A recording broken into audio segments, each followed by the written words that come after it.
81/26 4th town police station, Akkayapalem, Srinivas Nagar, Naga Anand అపార్ట్మెంట్స్లో ఒక murder for gain case నమోదైంది.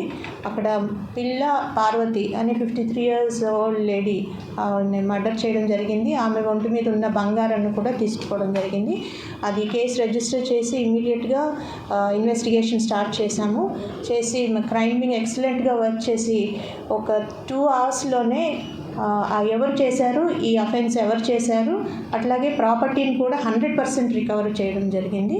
ఇందులో ప్రధానంగా ఒక పర్సన్, ఇతని పేరు గన్నవరపు రాము.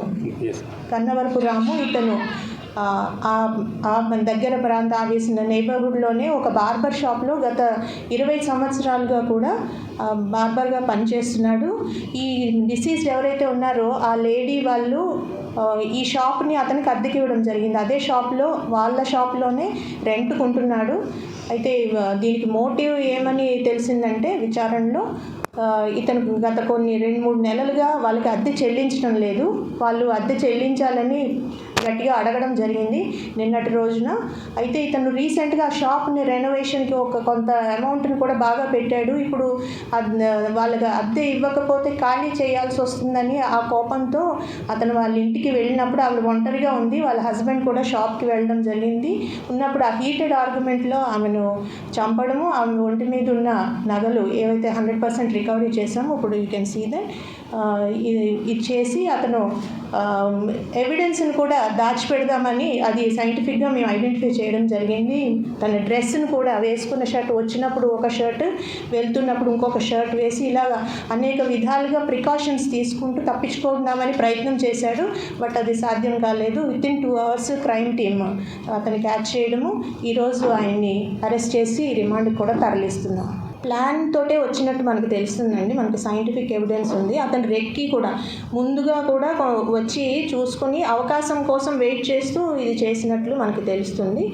ప్రీమెడిటేటెడ్ ఇది. అంటే ఇది ఖాళీ చేయాలి అన్న స్థితి వచ్చేసింది. రీసెంట్గా రెనోవేషన్కి కొంత ఖర్చు కూడా పెట్టినట్టున్నాడు. ఈ అద్దె ఇవ్వకుండా తప్పించుకున్నామని మెయిన్ మోటివ్.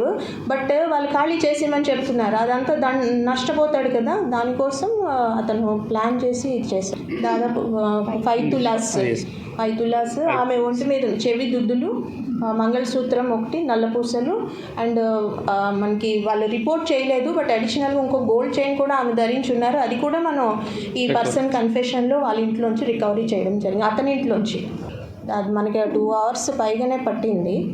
దాదాపు 2 hours పట్టింది అతనికి హత్య చేసిన తర్వాత అతను వెళ్ళిపోయాడు అక్కడి నుంచి. మనం పక్కా ఆధారాలతో అతను ట్రాక్ చేసి పట్టుకోవాల్సి వచ్చింది. బయట దొరికాడు అతను మనకి. అతని సెల్ ఫోన్ కూడా మనకి సీన్లోని దొరికింది. సీన్ ఆఫ్ అఫెన్స్లో మనకి అతని సెల్ ఫోన్ కూడా దొరికింది.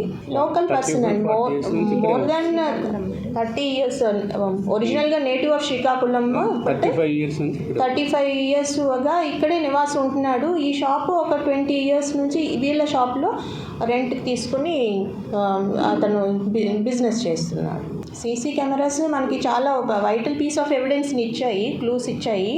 అయితే మీరు అన్నట్టు ఆ ఫ్లోర్లోనే మనకి కరెక్ట్ ఎవిడెన్స్ చెప్పేవాళ్ళు లేరు.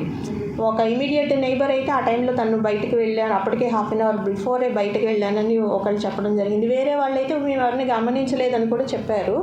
సో కొంచెం అవేర్నెస్ కూడా, స్ట్రేంజర్స్ కానీ ఎవరైనా అనుమానాస్పదంగా 2-3 times ఎయిమ్లెస్గా అక్కడ మూవ్ అవుతున్నా కూడా వాచ్మెన్ కానీ వాళ్ళు క్వశ్చన్ చేయాలి. యాక్చువల్గా ఎందుకు ఇన్నిసార్లు వస్తున్నారు, ఏం పర్పస్ ఏంటి అనేది, అది అటువంటిది ఉండాలి కొంచెం మెకానిజం.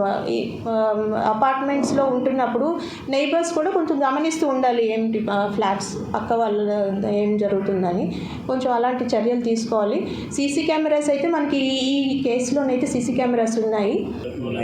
అది ఇంకా హైదరాబాద్ వెళ్ళడానికి ప్లాన్ చేసుకున్నట్లున్నాడు. బట్ ఈ లోపలే మనం క్యాచ్ చేయడం జరిగింది. అతను ఇంత ఫాస్ట్గా మనం క్రైమ్ వాళ్ళు క్యాచ్ చేస్తారని ఊహించకపోవచ్చు. ప్లాన్స్ అయితే ఉన్నట్లున్నాయి హైదరాబాద్ ఎక్కడికైనా వెళ్ళిపోవడానికి. బట్ మనకు క్విక్గా రెస్పాండ్ అవ్వడం వల్ల అది సాధ్యపడలేదు అతనికి. సైంటిఫిక్ ఎవిడెన్స్ మీకు చెప్తున్నాం కదా, సైంటిఫిక్గా ఉంది.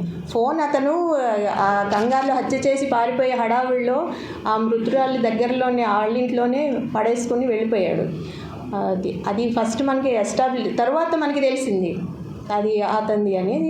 వేరే ఎవిడెన్స్ ద్వారా సైంటిఫిక్గా అతన్ని ఐడెంటిఫై చేయడం జరిగింది. అలా పర్ష్యూ చేశాం. అంటే స్ట్రాంగులేట్ చేసినట్టు మనకి లిగేచర్ మార్క్ అది కూడా కనిపిస్తుందండి. స్ట్రాంగులేషన్ వల్ల చనిపోయారు ఆవిడ. అవును, అంటే ఎస్, ఇది కూడా అతను ప్లాన్డ్గా చేశాడు అన్నదానికి దానికి ఉదాహరణ. ఎందుకంటే అది ఒక వేరే దొంగతనం లాగా ప్రాపర్టీ అఫెండర్స్ ఎవరో వచ్చి చేసినట్టు క్రియేట్ చేయడం కోసం కూడా తనే ఇంట్లో ఉన్న అవైలబుల్ కారాన్ని చల్లేసి అది ఎవిడెన్స్ని కొంచెం మనల్ని పోలీసుని తప్పుదారి పట్టించడానికి అతను ట్రై చేశాడు. ఇప్పుడు అపార్ట్మెంట్స్ వాళ్ళు అసోసియేషన్ ఉంటుంది కదండి, వాళ్ళ ద్వారా పెట్టించాలి. ప్రతి అపార్ట్మెంట్స్ కంపల్సరీ ఉండాలి. వాచ్మెన్ కూడా ఉండాలి. మేము ప్రతి అపార్ట్మెంట్స్ ఆడిట్ చేస్తున్నాము. ఇది మరి అసోసియేషన్ తరఫు నుంచి పెట్టించాల్సి వస్తుంది. కొన్ని గవర్నమెంట్ కెమెరాస్ పబ్లిక్ ప్లేసెస్లో గవర్నమెంట్ కెమెరాస్ కూడా పెడుతున్నారు జీవీఎంసీ వాళ్ళు. ప్రైవేట్ ప్లేసెస్లో మాత్రం వాళ్ళే పెట్టుకోవాల్సి వస్తుంది.